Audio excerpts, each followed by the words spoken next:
ዋንጫዋ ከፍ አድርጋ በቀኟ ይዛ ቀድማ ሮጣ ሁሉንም የሚያስደስት የግብዣ ጥሪ ካፏ ወጣ። ሁሉንም የሚያስደስት የግብዣ ጥሪ ካፏ ወጣ። ከቀዳሁት ከጥበቤ በነፃነት እንዲጠጣ ጥበብን የተጠማ ዛሬም ነገም ሆኖ ይምጣ ጥበብን የተጠማ። ሰላም የተከበራችሁ ተመልካቾቻችን፣ ይህ አማራ ሚዲያ ኮርፖሬሽን ከባህር ዳር ዩኒቨርሲቲ ጋር በጋራ በመሆን ወደ እናንተ የሚያደርሱላችሁ ሳምንታዊ የመስኮተ ጥበብ ዝግጅታችንን ነው ጀመረ። በዛሬው የመስኮተ ጥበብ ዝግጅታችን የተለያዩ ጥንክሮችን ወደ እናንተ የምናደርስ ይሆናል። እስከ ዝግጅታችን ፍጻሜ አብራችሁን እንድትቆዩ ከወዲሁ ጋበዝን። በቀዳሚነት የምናገኘው መረጃ ይሆናል። መረጃውን ተከታተሉልን። ከኔ ጋር በድጋሚ የምንገናኝ ይሆናል። ከቻይና ህዝባዊ ሪፐብሊክ ኤምባሲ የተወጣጡ ከፍተኛ ልኡካን ቡድን በባህር ዳር ዩኒቨርሲቲ ጉብኝት አካሄዱ። የባህር ዳር ዩኒቨርሲቲ ፕሬዝዳንት ዶክተር መንገሻ አየነና የዩኒቨርሲቲው ከፍተኛ አመራሮች አቀባበል አድርገውላቸዋል። በቆይታቸውም ስትራቴጂካዊ ውይይት አድርገዋል፣ ጉብኝትም አካሂደዋል። የልኡካን ቡድኑ ጉብኝት በባህር ዳር ዩኒቨርሲቲና በቻይና የአካዳሚክና የተቋማዊ አጋሮች መካከል እያደገ የመጣውን አጋርነት አጉልቶ ያሳያል። ባህር ዳር ዩኒቨርሲቲን ወደ ምርምር ተኮርና ራስ አገዝ ተቋም ለመለወጥ ያለመውን የፕሮግራም ግምገማ የድጋሚ አደረጃጀትና የመዋቅር ለውጥ ሂደት የሚያብራራ የጥናት ሰነድ በማዘጋጀት ከአካዳሚክ ሰራተኞችና ከተመራማሪዎች ጋር የምክክር መድረክ አካሂዷል። በምክክሩም የዩኒቨርሲቲው ፕሬዝዳንት ዶክተር መንገሻ አየነ፣ የአካዳሚክ ሰራተኞች፣ ተመራማሪዎችና የዩኒቨርሲቲው ኃላፊዎች ተሳትፈውበታል። በመክፈቻ ንግግራቸው ዶክተር መንገሻ አየነ የጥናት ሰነዱ ከተለያዩ የትምህርት ዘርፎች የተወጣጡ ልምድ ባላቸው ባለሙያዎች የተዋቀረ ባለብዙ ዘርፍ ኮሚቴ ለረጅም ጊዜ ያከናወነው ጥልቅና የተከታታይ ስራ ውጤት መሆኑን ገልጸዋል። ኮሚቴውም ዩኒቨርሲቲውን ለረጅም ጊዜ የሚያገለግል የለውጥ ማዕቀፍ ለማዘጋጀት ከፍተኛ ትጋትና ቁርጠኝነት አሳይቶ መስራቱን አስረድተዋል። ባህር ዳር ዩኒቨርሲቲ 1 ቢሊዮን በሚጠጋ ብር የቆዳና የጫማ ፕሮጀክት ለማቋቋም ስምምነት ተፈራረመ። ስምምነቱን የተፈራረመው ከጣሊያን ማርክ ሪጅን ዓለም አቀፍ ትብብርና ከሲቢኤም ዓለም አቀፍ ፕሮጀክት ጋር ነው። ፕሮጀክቱ በቆዳ ፕሮሰሲንግ፣ በጫማ ዲዛይንና በቆዳ ውጤቶች ዘርፍ በጋራ ለመስራት ያለመ ነው። የባህር ዳር ዩኒቨርሲቲ ፕሬዝዳንት ዶክተር መንገሻ አየነ በፊርማ ስነ ስርዓቱ ላይ እንደገለጹት ዩኒቨርሲቲው በቴክስታይልና ፋሽን ቴክኖሎጂ ያለውን ተሞክሮ ለማሳደግ ስምምነቱን ይጠቅመዋል ብለዋል። ስምምነቱ ለቴክኖሎጂ ሽግግር፣ ለልምድ ልውውጥ፣ ለስራ ዕድል ፈጠራና የኢትዮጵያ የቆዳና ቆዳ ውጤቶች ኢንዱስትሪ ተወዳዳሪነትና ጥራትን ለማሳደግ ከፍተኛ አስተዋጽኦ እንደሚኖረው ጠቁመዋል። የፕሮጀክቱ ፋይናንስ ከጣሊያን የልማት ትብብር ኤጀንሲ የተገኘ ሲሆን ለ2 ዓመታት የሚቆይና በአማራና በኦሮሚያ ክልሎች የሚተገበር መሆኑን አንስተዋል። ለፕሮጀክቱም 1 ቢሊዮን የሚጠጋ ብር በጀት መመደቡን አስረድተዋል። የባህር ዳር ዩኒቨርሲቲ ፕሬስ የተለያዩ ይዘት ያላቸውን 5 መጽሐፍቶችን አስመርቆ ለአንባቢያን አበረከተ። በምረቃ ፕሮግራሙ የሚመለከታቸው የስራ ኃላፊዎች፣ ተመራማሪዎች፣ ጸሐፊያንና ተጋባዥ እንግዶች ተገኝተዋል። በባህር ዳር ዩኒቨርሲቲ ፕሬስ ተመርቀው ለአንባቢያን የቀረቡት እነዚህ መጽሐፍት አብዛኞቹ በተለያዩ ጊዜያትና ጸሐፊያን በግዕዝ ቋንቋ ተጽፈው የነበሩ የአጼ ዘርዓ ያዕቆብ ዜና መዋዕል፣ የቀዳማዊ አጼ ኢያሱ ዜና መዋዕል፣ የዳግማዊ አጼ ሚኒሊክ ዜና መዋዕል፣ ዘረኝነትና ሳይንስ እንዲሁም በእጽዋት ሳይንስ ላይ ትኩረት ያደረጉ መጽሐፍት ሲሆኑ በመጽሐፍቶቹ ዙሪያም የዘርፉ ምሁራን የዳሰሳ ጽሑፍ ለታዳሚያን አቅርበዋል። ከመረጃው ተመልሰናል። የተወደዳችሁ ተመልካቾቻችን፣ በተከታይነት የምናገኘው አንድ ጥንክር ደግሞ የባህር ዳር ዩኒቨርሲቲ ቴክኖሎጂ ኢንስቲትዩት የተለያዩ የአጫጭር ጊዜ ስልጠናዎችን ይሰጣል። በተለይም የሁለተኛ ደረጃ ተማሪዎች አቅማቸውን ነገ መሆን የሚፈልጉትን ቀድመው እንዲያውቁ እንዲረዱ የሚያደርጉ የተለያዩ ስልጠናዎችን አዘጋጅቶ ይሰጣል። ይህንን የተመለከተ አንድ ጥንክር ይኖረናል። እሱን ተከታተሉልን። ከኔ ጋር በድጋሚ የምንገናኝ ይሆናል። በአፍሪካ በሳይንስና ቴክኖሎጂ የበለጸጉ ወጣቶችን ለማፍራት የሚሰራው ፈሲሳና ታዋቂው የቦይንግ ኩባንያ በጋራ የአፍሪካውያን ተመራማሪዎች ወጣቶች በራሳቸው የአፍሪካ ስፔስ መሐንዲሶች እንዲሆኑ በሁለተኛ ደረጃ ትምህርት ቤቶች ላይ ነው የሚሰራው። ዓላማው ምንድነው? ልጆቹ የፈጠራ ሀሳብ እንዲኖራቸው ካሁኑ ስለ ስፔስ፣ ስለ አስትሮኖመር፣ ስለ ሳይንቲስት የሚያስፈልጋቸውን ለዚያ የሚያስፈልጋቸውን ነገር ቪዥነር መፍጠር ነው። ወይም ደግሞ ምን አይነት ሪኳየርመንት ይጠበቅባቸዋል፣ ምን አይነት ኦፖርቹኒቲዎች አሉ ወደ ህዋ ወደ መንኮራኩር ለመሄድ እዚያ ላይ ስፔስ ውስጥ ሄዶ ለመመራመር ለመስራት የአፍሪካ መሐንዲሶች ሁልጊዜ ሌላው ዓለም እየሄደ የሚያመጣውን መረጃ በመቀበል ብቻ ሳይሆን ራሳቸው አፍሪካውያን ሳይንቲስቶችን ማፍራት መሰረት ያደረገ እንትን ነው። ከዚህ በፊት በተለያዩ ሀገሮች ላይ ሲያካሂዱት ቆይተዋል። እኛ ዘንድሮ በአጋጣሚ መረጃውን ስንሰማ ጠይቀን ለሶስተኛ ጊዜ የሚካሄድ ነው ከተጀመረ። በእኛ በኩል ወደ 74 የሚሆኑ ተማሪዎችን ከተለያዩ ከ6 ሃይስኩሎች የተውጣጡ ነው እዛ ውስጥ ስናሳትፋቸው የቆየነ በየሳምንቱ ለ3 ወር ማለት ነው። ስለዚህ ወጣቶችን ራሳቸውን በዓለም አቀፍ ደረጃ የስፔስ ሳይንቲስት ድርሻ ላይ እንዲኖራቸው ቪዥን መፍጠር ነው። ባህር ዳር ዩኒቨርሲቲም በተለያዩ ማዕከላት ይህንንና መሰል እድሎችን የአካባቢው ተማሪዎች እንዲጠቀሙ እየሰራ ይገኛል። ቢዝነስ ኢኩዌሽንና ቴክኖ ኢንተርፕረነርሺፕ የሚባል ሴንተር አለን። በዋናነት አንዱ የሚሰራው ታለንትን ኢንሃንስ ማድረግ ላይ ነው። የማህበረሰብ አገልግሎት አካል ነው። በሌላ በኩል ደግሞ ወጣቶችን የነገ ሳይንቲስቶች መሆን ይችሉ፣ የነገ መሐንዲሶች፣ የነገ ዶክተሮች መሆን እንዲችሉ ከታች ጀምሮ በሳይንስ በማቴማቲክስና በእንግሊዝኛ ትምህርቶች የበለጸጉና የፈጠራ አቅማቸውን የዳበረ እንዲሆን ማድረግ ነው። ስለዚህ አንዱ የኢኖቬሽን ሴንተር አለ። በሌላ በኩል ደግሞ በቅርቡ እንደ ስፔሻል ፍላግሺፕ ፕሮግራም ብለን የጀመርነው የኤሮስፔስ ኢንጂነሪንግ ፕሮግራም በተለይ ከቦይንግ ጋር ባለፈው አግሪመንት በፈጸምነው መሰረት እንደ አንድ አካዳሚክ ፕሮግራም ብቻ ሳይሆን እንደ ኢኖቬሽን ሴንተር ሁሉ ብለን እያሰብን ያለን። ስለዚህ እነዚህ ሁለቱ አካላት ስላሉ ለዚህ ደግሞ የአሁኑ የስፔስ ሳይንስ ደግሞ ፓዝዌይስ ቱ ስፔስ ወይም ደግሞ የመጀመሪያው የአፍሪካ ስፔስ ሱት ዲዛይን ነው የመጀመሪያው ፕሮግራም ነው የዘንድሮው ፕሮግራም። በዛ ላይ እነዚህን አቅሞቻችን ተጠቅመን የኤሮስፔስ ኢንጂነሪንግ ፕሮግራሙ እንደገና ደግሞ የኢኖቬሽን ፕሮግራሙን ተጠቅመን ወጣቶችን ከታች እያዳበርናቸው እውቀታቸውን እያዳበርን ለመሄድና ታለንትን ሪክሩት ለማድረግ ነው የተጠቀምንበት። ስለዚህ ፕሮዳክታቸውን ዲቨሎፕ ለማድረግ ሞክረዋል። ኢንተርናሽናል የሆኑ ካሉ ኤክስፐርቶች ላይ ነው ስልጠና የተሰጠው። በዋናነት ናሳ ላይ አብዛኛውን በየሳምንቱ ሲሰጧቸው የነበሩ አሰልጣኞች ናሳ እና ሌሎች ዓለም አቀፍ ዩኒቨርሲቲዎች የነበሩ ናቸው። በአጠቃላይ 4 ሀገሮች ላይ ናይጄሪያ፣ ሳውዝ አፍሪካ እና ኬንያ እና ኢትዮጵያ ውስጥ ነው። ኢትዮጵያ ላይ በጣም ብዙውን ድርሻ ብዙ ቁጥር 70 ምናምን ተማሪ የወሰድ ነው እኛ ነን። ሌላ ቦታ 1 3 4 ቦታዎች አሉ። በዚያ ልክ የእኛን የስራ ድርሻ በዛው የሚያግዝ ነገር ነው። በተለይ ኤሮስፔስ ኢንጂነሩ ጋር ለምናደርገው ነገር የነገ በዛ ፕሮግራም የሚገቡ ልጆችንም ኢንዳይሬክትሊ መኮትኮት ነው። ተመራማሪዎችንም የስራ ፈጣሪዎችንም መኮትኮት ነው። በሌላ በኩል ደግሞ ሃይ ስኩል ላይ ያለውን የመማር ማስተማር ሂደትን በዋናነት ስቲም ኤዱኬሽን ላይ ተግባር ተኮር ሆኖ እንዲሰራ ዩኒቨርሲቲው ማገዝ ስላለበት ነው ይህን ለማድረግ የሞከረው። እነዚህ 71 ተማሪዎች ባህር ዳር ከተማ ከሚገኙ 6 የተለያዩ ትምህርት ቤቶች የተውጣጡ ሲሆን ለ3 ወራት ናሳ ከሚገኙ ባለሙያዎች የወሰዱትን ስልጠና አጠናቀው በስልጠናቸው የሰሩትን የተለያዩ ፕሮጀክቶችም አቅርበዋል። ከብዙ በጥቂቱ 3D ሞዴል ፎከስ ያደረገው ሜንሊ ሄክሳጎናል ፓነሎች ላይ ነው። ሙሉ ሲዩት የተሰራው በሄክሳጎናል ፓነል ነው። አሁን ሲዩቶችን ስናይ ሙሉ ለሙሉ በኖርማል እንትን የተሰሩት ግን የሆነ ዳሜጅ ሲደረጉ ምናምን ለማስተካከል ወዲያው ሄክሳጎናል ፓነሏን ዳሜጅ የተደረገችዋን ብቻ ፓርት ተወጣን ሪፔር ለማድረግ ያንን አስበን ነው ይዘን የመጣ ነው። ሶ የተለያዩ ፓርቶች እዚህ ጋር አሉ። የኛ የተሰጠን ፕሮጀክት አንደኛ በዲጂታል ፉል ቦዲ ስፔስ ሱት ዲዛይን ማድረግ ነው። ሌላን ደግሞ የፕራክቲካል የሆነ በአካባቢያችን በሚገኘው ነገር መስራት የምንችለው የስፔስ ሱት ግላብ መስራት ነው። እዚህ ጋር ነው እንትን ያሰራ ነው። እዚህ ጋር ሲጀምር the main problem ሲያናግሩን የነበረው our mentors ምንድን ያሉት በጣም ከባድ ነው ስፔሱ ለመንቀሳቀስ የሚያስቸግራል። ማቴሪያል ሶርስም ለማድረግ በጣም ብዙ ሌየሮች ያስፈልጋሉ። ምክንያቱም each specific layer የራሱ ጥቅም አለው፣ የራሱ የሚያስፈልገው ፋንክሽን አለው። ስለዚህ ይህን ለመቀነስ ሞከረናል። ፉሊ ኢንተግሬትድ የሆነ EVA ስፔስ ስዊት መስራት ነው። እንዲሁም ደግሞ በአፍሪካ የመጀመሪያ የሆነውን ስፔስ ስዊት መስራትና እንዲሁም ደግሞ የተለያዩ ሎካሊ አቬሌብል የሆኑ ማቴሪያሎችን ተጠቅመን ደግሞ ግላብን መስራት ነው።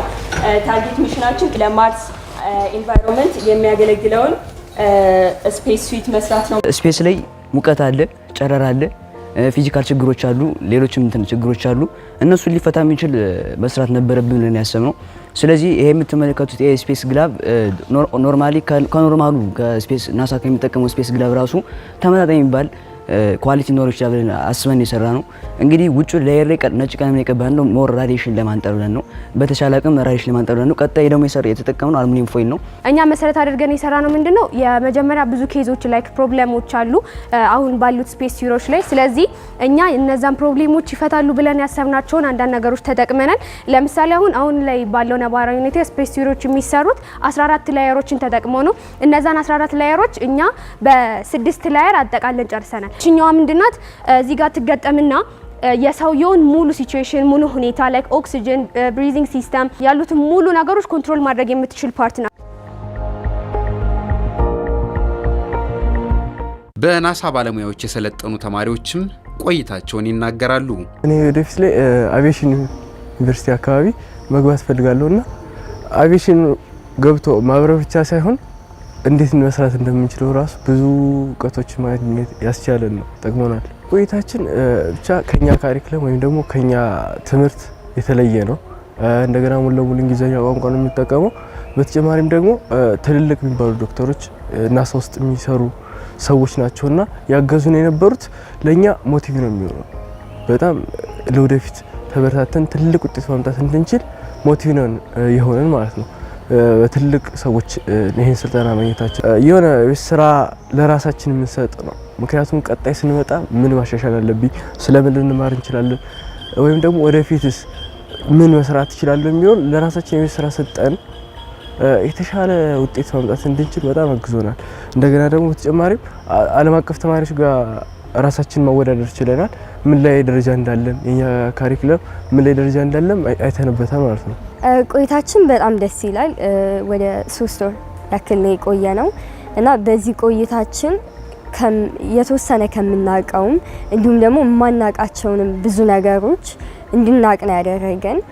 አንድ ነገር አውቀን ያንን ብቻ እንድንተው ሳይሆን በደንብ ወደ ውስጥ እንድናየው የሚገፋፋ ደስ የሚል ቆይታ ነው። ያለንን አቅም እንድናቅ አድርጎናል። እንዲሁም ደግሞ ችግሮችን መፍታት ራሳችን እየሞከርን ችግሮችን መፍታት እንድንችል አድርጎናል። እንዲሁም ደግሞ ከዓለም አቀፍ ተማሪዎች ጋር ልክ በእኛ ኤጅ ካሉ ተማሪዎች ጋር አቅማችንን እንድናሳይ ወይም ደግሞ ምን አይነት ችግር መፍታት እንደምንችል ማሳየት እንድንችል አድርጎናል።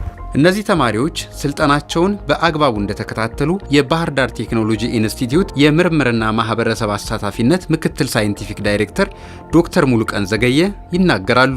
ለዚህም የትምህርት ቤቶችና የወላጆች ድጋፍ ከፍተኛ መሆኑን ያሳየ ነበርም ብለዋል። ወላጆችም ሆነ መምህራን ተማሪዎች የሚሰሩትን ስራ በመከታተልና ድጋፍ በማድረግ ከዩኒቨርሲቲው ጋር በቅርበት መነጋገር ያስፈልጋል ሲሉም ዶክተር ሙሉቀን ዘገየ መልእክት አስተላልፈዋል። ባህር ዳር ዩኒቨርሲቲ በተለያዩ ዘርፎች ዝንባሌና ፍላጎት ያላቸው የነገ ሀገር ተረካቢ ተማሪዎችን ስልጠናዎችን እየሰጠ ይገኛል። ተማሪዎች ግባቸውን እንዲያሳኩ የወላጆችና የትምህርት ቤቶች ድጋፍና ክትትል እጅግ አስፈላጊ ነው። በዚህ ፕሮግራም የልጃቸውን ስራ ለማየት የመጡና ያነጋገርናቸው ወላጅም ለልጃቸው ያላቸውን ድጋፍና ክትትልም ይናገራሉ።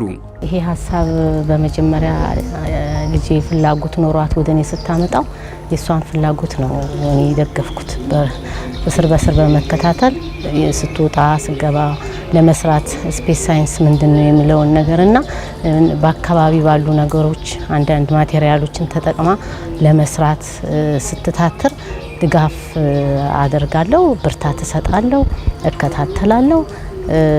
የልጅቷን ፍላጎትና የልጅቷን ግብ እንደ ወላጅ ጫፍ ለማድረስ መውጣት መግባቷን መስራቷን ሁሉ በጣም ክትትል አደርጋለሁና በአጠቃላይ በጣም የሷን ፍላጎት ተከታትዬ ለማስፈጸም እንደ ወላጅ ያለብኝ ግዴታ ስለሆነ ያንን አድርጌያለሁ ብዬ ነው የማስበው። ትምህርት ቤቶችና ዩኒቨርሲቲው የሚያደርጉትን ተግባር ተማሪዎችና ወላጆችም አመስግነዋል። የባህር ዳር ዩኒቨርሲቲ ደግሞ ይህንን ለአዲሱ ለመጪው ትውልድ እንደዚህ አቅም ያላቸው ልጆች አፈላልጎ ግንዛቤ ለማስጨበጥ የሚያደርገው ድጋፍ ለመጪው ትውልድ በጣም አቅም ይሆናል ብዬ አስባለሁ እና በዚህም ደስተኛ ነኝ። በጣም ጥሩ ስራ ነው። በቃ ልጆቹ ስራዬ ብለው ይሄንን 3 ወር ስፔስ ሳይንስ ምንድነው የሚለውን በማወቅ በተግባር በመስራት ትልቅ ፍቅር እንዲያድርባቸውና ትልቅ ፍላጎት ለወደፊታቸው መስመር የሚሆን ነገር አስይዘዋቸዋል። እንደ ወላጅ ላመሰግን እወዳለሁ። ትምህርት ቤቶቻቸው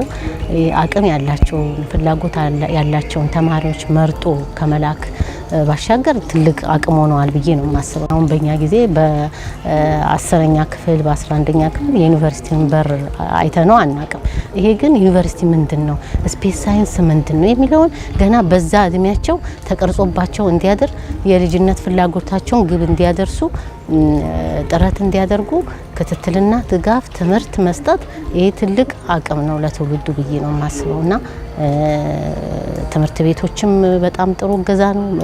ፍላጎት ያላቸውን መርጦ ግብአት ከመስጠት ዩኒቨርሲቲውም ይሄንን አዘጋጅቶ የስፔስ ሳይንስ ምንድነው የሚለውን ጭብጥ አስጨብጦ ልጆቹን ግባቸው እንዲደርሱ ቢያንስ እንደው ጀነራል የሆነ ኖሌጅ እንዲኖራቸው እንዴት ነው የሚሰራው የሚለውን እውቀት እንዲይዙ መሰረት ጥሎላቸዋል። ባህር ዳር ዩኒቨርሲቲ በተለይ ፖሊ ካምፓስን በጣም ከልብ ማመስገን እፈልጋለሁ። እኛ ገና ጣኔ እንደገባን ሃይ ስኩል 9ኛ ክፍል እንደገባን ጀምረን በሰፊው ነበር ሲያግዘን የነበረው። ማለትም ይሄ ብቻ ሳይሆን የሮቦቲክስ ምናምን ፕሮግራሚንግ ስልጠናዎችን እኛ ድረስ በመምጣት በመስራት ሲያግዘን ነበርና ያሳደገን ያው ዩኒቨርሲቲ ነው ማለት ፈልጋለሁና ከዛም በተጨማሪም ደግሞ አሰራሩ በጣም የተሻለ ነው።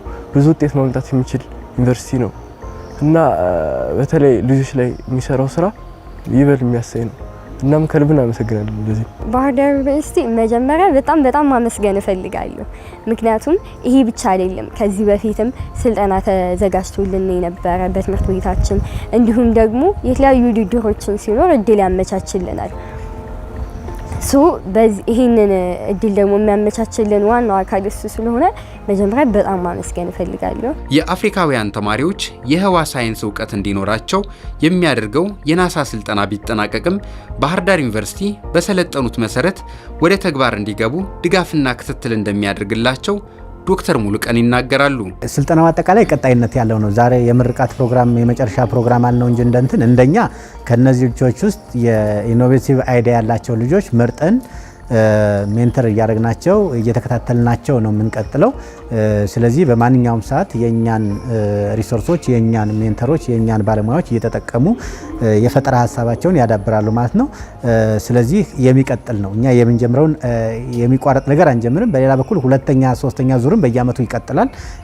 ተጨማሪ እድሎችን እንሰጣለን። ያልሰጠናቸውን ሃይ ስኩሎችም እድል እንሰጣለን።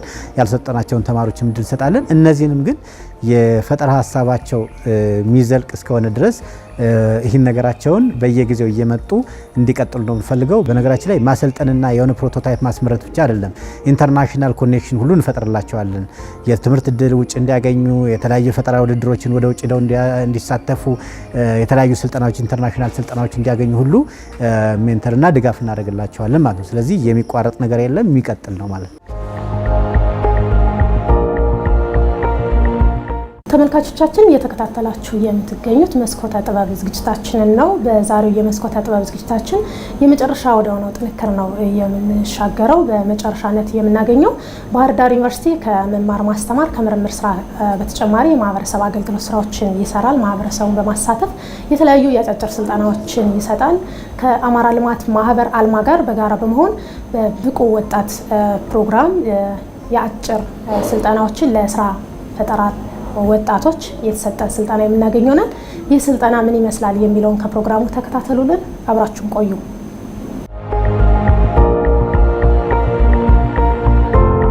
በአማራ ልማት ማህበር አልማ ብቁ ወጣት ፕሮግራም የተመለመሉ በምዕራብ አማራ ከ5 ወረዳዎች የተወጣጡና ከከፍተኛ ትምህርት ተቋማት ተመርቀው ስራ የሌላቸው ወጣቶችን የሙያና ስራ ፈጠራ ስልጠናዎችን የባህር ዳር ቴክኖሎጂ ኢንስቲትዩት ሰጥቷል። እንዲህ አይነት ስልጠናዎች መሰጠቱ ዩኒቨርሲቲው ራስ ገዝ ለመሆን የሚያደርገውን ጉዞ በገቢ የሚያግዝ ነው። ይህ ስልጠና በዋናነት ማስተር ካርድ ፋውንዴሽን ከዩኒሴፍና ከአልማ ጋር በጋራ በነሱ ስፖንሰር አድራጊነት የሰጠነው ስልጠና ነው። የ45 ቀን ስልጠና በጣም ተግባር ተኮር የሆነ ስልጠና ነው። አብዛኛውን ሰዓት የግሪን ኢነርጂ ቴክኖሎጂ ላይ በተለይ ደግሞ ሶላር ኢነርጂ ላይ የተሰጠ ስልጠና ነው። ከዛ በተጨማሪ ደግሞ የሳሙና የማምረት የተለያዩ የሳሙና አይነቶችን የማምረት ስልጠናና አጠቃላይ ደግሞ የኢንተርፕረነርሺፕ ማይንድሴትን ለማሳደግ የተሰጠ ስልጠና ነው። ይህን እውቀት ተጠቅመው እንዴት ራሳቸው ቢዝነስ ይፈጥራሉ የሚል ስልጠና ነው። ከኛ እንደ ተቋም አንፃር እንደሚታወቀው ባህር ዳር ዩኒቨርሲቲ አንዱ ራስ ገዝ ዩኒቨርሲቲ በቅርብ ይሆናሉ ከብለው ከሚጠበቁ የመጀመሪያውና ቅድሚያ የሚሰጠው ዩኒቨርሲቲ ነው። በዚህ ስር እንደ ባህር ዳር ቴክኖሎጂ ኢንስቲትዩት ደግሞ በጣም ብዙ መስራት ይጠበቅብናል። ብዙ ምርምሮች፣ ብዙ አቅሞች ወደ ገንዘብ መቀየር አለባቸው። ወደ ገንዘብ ብቻ ሳይሆን ማህበረሰቡ ወደሚጠቅሙ ነገር መቀየር አለባቸው እና ዋና ትኩረታችን የማህበረሰቡን ችግር መቅረፍ የሚችሉ ግብርናውን ማዘመን የሚችሉ ትራንስፎርም ማድረግ የሚችሉ እውቀትን መሰረት አድርገው ያን ወደ ቢዝነስ መቀየር የሚችሉ ወጣቶችን የስራ እድል ፈጣሪ እንዲሆኑ ማድረግ ነው። ከዛ ጎን ለጎን ግን ተቋሙ ደግሞ ራሱን በገቢም እያጠናከረ ራስ ገዝ ሲሆን ራሱን በገንዘብም በተለያየ ነገር ማጠናከር አለበት። ለዛ ከምናደርገው ጉዞ ውስጥ አንዱ አካል ነው ልንለው እንችላለን። ምክንያቱም እኛ የሰጠነው የ45 ቀን ስልጠና በጣም ፕሮፌሽናል ስልጠና ነው። በገንዘብ ቢለካ በጣም ብዙ ገንዘብ የሚያስከፍል ስልጠና ነው። ከ51 ያህል ሰልጣኞች ናቸው ከተለያዩ ወረዳዎች ተውጣጥተው የሰለጠኑ። ስለዚህ ይሄ አቅም ይሄ ችሎታ በሰልጣኞችም የሚያገኛ ነው። በአሰልጣኞችንም ያየነው ቪዚቢሊቲ ምንድነው የሚያሳየን ብዙ መስራት ምንችለው መሸጥ ምንችለው ማህበረሰቡ ማገልገል ምንችለው አቅም እንዳለ ነው። ስልጠናው በሳካ ሁኔታ ለ45 ቀን ያህል ሰልጣኞችን የራሳቸውን ሰርቪስ ወይም ፕሮዳክት ለማህበረሰቡ መሸጥ የሚችሉበት ሰርቪስ መስጠት የሚችሉበትን አድርጎ የሰጠ ስልጠና ነው። ስለዚህ የእኛም ጉዞ ወደዛ ትክክለኛነቱ ወደ ራስ ገዝነቱ የሚያሳይ። ሰልጣኝ ወጣቶችም ስለተሰጣቸው ስልጠና እንዲህ ይናገራሉ። ስልጠናው እንግዲህ የሶላር ስልጠናና የሶፕና ዲተርጀንት ስልጠና ነው። ለ35 ቀን የሚሆን የሶላር ስልጠና ኢንስታሌሽን አለው፣ ሜንቴናንስ አለው። ሙሉ በሙሉ ስለ ሶላር ያለውን ነገር እንድናውቅ ያደረገ ስልጠና ነው። ከዛ በተጨማሪ ደግሞ የሶፕና ዲተርጀንት ደግሞ ደረቅ ሳሙና፣ ፈሳሽ ሳሙና፣ የእጅ ሳሙና፣ የእቃ ሳሙና፣ የልብስ የተለያዩትን በሙሉ እንዲሁም በረኪናን ጨምሮ የሰለጠንበት። ሶላር ሲስተም ዲሲ እንደሚያመነጭና ወደ ኮንቨርተር ተጠቅመን ወደ ኤሲ እንደምንቀየር የተወሰነ አውቅ ነበርና ግን አሁን ላይ ግን ለምሳሌ የሶላር ሞዴሎችን እናውቅም ነበር። ለምሳሌ ምን ያህል ኢፊሺየንሲ እንዳላቸው፣ ሁለተኛ ደግሞ የሶላር ፓኔሉ ወዴት መሰቀል እንዳለበት። ምክንያቱም ለእኛ ለስራው እንደተመቸነን እንጂ ሶላሩ ያስፈልገዋል ብለን አይደለም ሚኒስቴር የምናደርገው ማለት ነው። ምክንያቱም እኛ የተመቸነን ነው። አሁን ግን ሶላሩ የሚመቸውን ፀሐይ ብርሃን በሚያገኝበት ቦታ ላይ እንድንሰቀል እና አንድ ሰው ለምሳሌ የሆነ ኢንስታሌሽን ዲዛይን አድርጉልን ቢለና አይ ይበቃል ብለን ሳይሆን ሳይንሳዊ ዲዛይን በተንተን በተባለበት ማለት ነው። ምክንያቱም ኳልኩሌት አድርገን ሎዱ ምን ያህል ሎድ ይጠቀማል በሚል ትክክለኛውን ኢንስታሌሽን እንድናደርግ በጣም ጥሩ ትምህርት ነው። በቃ እንትን ያልነው ማለት ነው። ስልጠናው በጣም ቆንጆ ስልጠና ነው። እንደምታውቁት ለ45 ቀን ነው የተካሄደው። በጣም አሪፍ ስልጠና ነው። ብዙ እውቀት ያገኘንበት ነው። ብዙ ስኪል ያዳበርንበት ነው። ያላወቅናቸውን ነገር ያየንበት ነው። ሙሉ በሙሉ ደግሞ ፕራክቲካሉን ቤዝድ ያደረገ ነው። ቲዮሪ ብቻም ስላልሆነ ሁለቱንም ያዋሃደ ስለሆነ እንደውም 70% ፕራክቲካል ነው። ያ ደግሞ ሞር ብዙ ነገር እንድናውቅ ያግዘናል። እኔም ከጠበቅኩት በላይ ነው። ይህ ስልጠና በጣም አሪፍ ስልጠና ነው።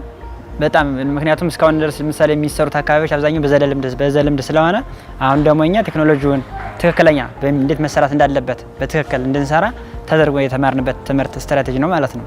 አይ ከስልጠናው ለምሳሌ ኤሌክትሪክሲቲ ነበር የተማርኩትና እኔ ምናልባት ከዛ የተለየ ላይኖር ይችላል የሚል ሀሳብ አስቤ ነበርና ግን አሁን እንዴት መስራት እንዳለብን ሶላር ሲስተም ፓምፑን እንዴት መስራት እንዳለብን በትክክል ምክንያቱም እናውቃለን ብለን የተወሰነ ያውቃለሁ ይሰራል ብዬ ስለማስብ አንፃር ከዛ ጋር እንደማላውቅ እና አሁንም ደግሞ የተወሰነ እውቀት እንደጨመርኩኝ ነው አድርጌ ያወቅኩት ማለት ነው። ይሄን ስልጠና በምን ተይሟል ማለት ነው። ለምሳሌ አንድ ሰው የሆነ ጭቃ የሚያመላልስ በቀን 10 የሆነ ጭቃ የሚያመላልስ ሰውዬ ቢኖር ቢያንስ 45 ቀን ካሬታ ሰርቶ አንዳንድ ሲወስድ የነበረው በካሬታ ሰርቶ 45 ቀኗን ካሬታ ሰርቶ 100 እቃ በቀን እንዲያመላልስ ማድረግ ማለት ነው።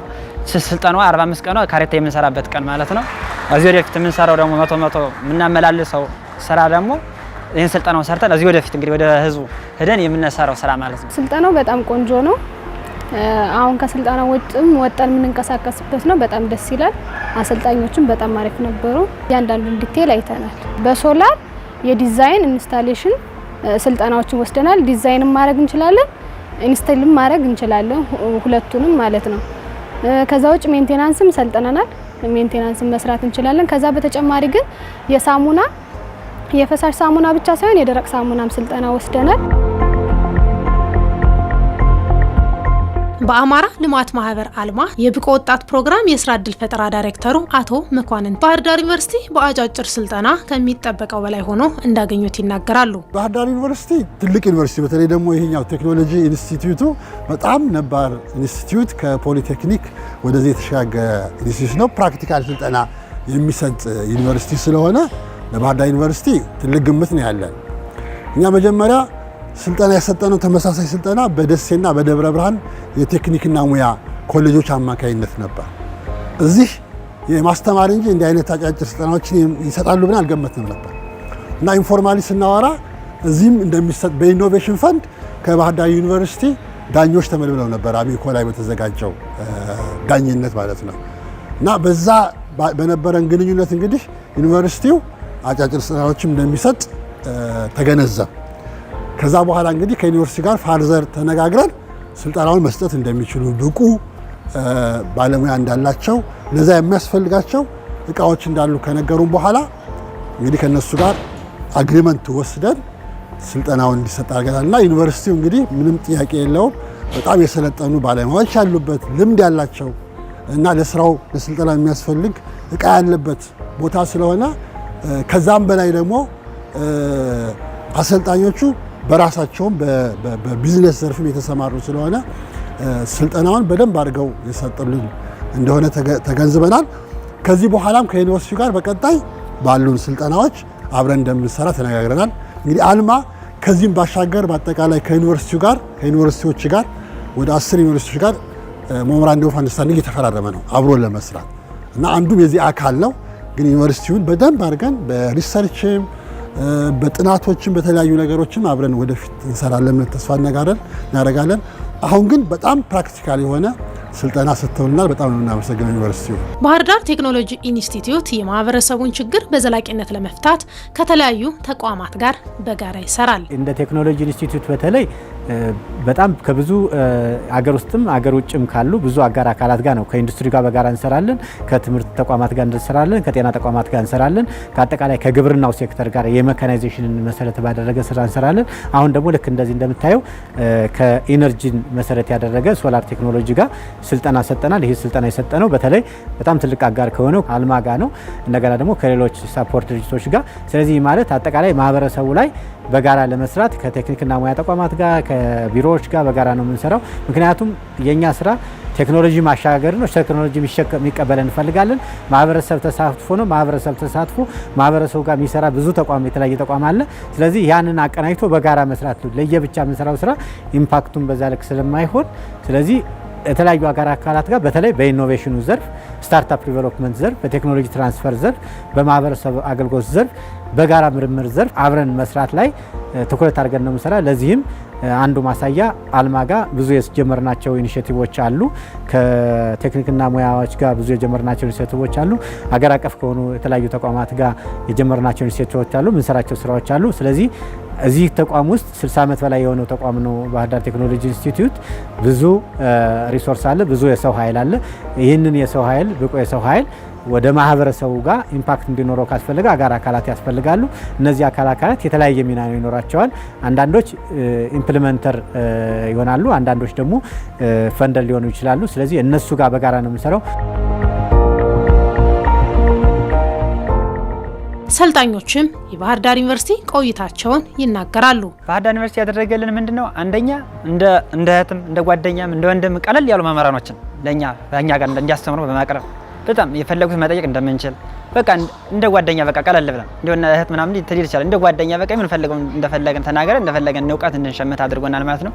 ሁለተኛ ደግሞ ከግቢ ውስጥ ያሉትን ማቴሪያሎችን በሙሉ ከሜንቴናንስ መፍቻ ሊሆን ይችላል፣ መበየጃ ሊሆን ይችላል፣ ወይም ደግሞ ፕሮቶታይፕ የሚሰሩ ማቴሪያሎችን ፕሮቶታይፕ እንድንሰራ አድርገው ሁሉ ማቴሪያል በማውጣት ያለውን እውቀት ምድር ላይ እንድናወርድ አድርገው አስተምረውናል ማለት ነው። እና በጣም ከፍተኛ ሚናውን የተጫወተ ባህር ዳር ዩኒቨርሲቲ ነው። ባህር ዳር ዩኒቨርሲቲ እኔ ከርቀትም ሳየው የአሪፍ እንደሚሆን ገምቼ ነበር፣ ግን ከርቀትም እንደሚታየው አይደለም፣ ከአሪፍም በላይ ነው።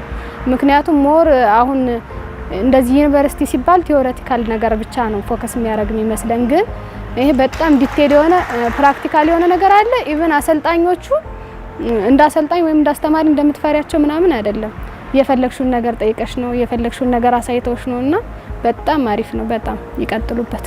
በስልጠናው የተሳተፉት 51 ወጣቶች ሲሆን ከባህር ዳርና ባህር ዳር ዙሪያ ወረዳ፣ ከሊቦ ከምከም ወረዳ፣ ከዳንግላና ከፍኖተ ሰላም አካባቢ የመጡ ናቸው።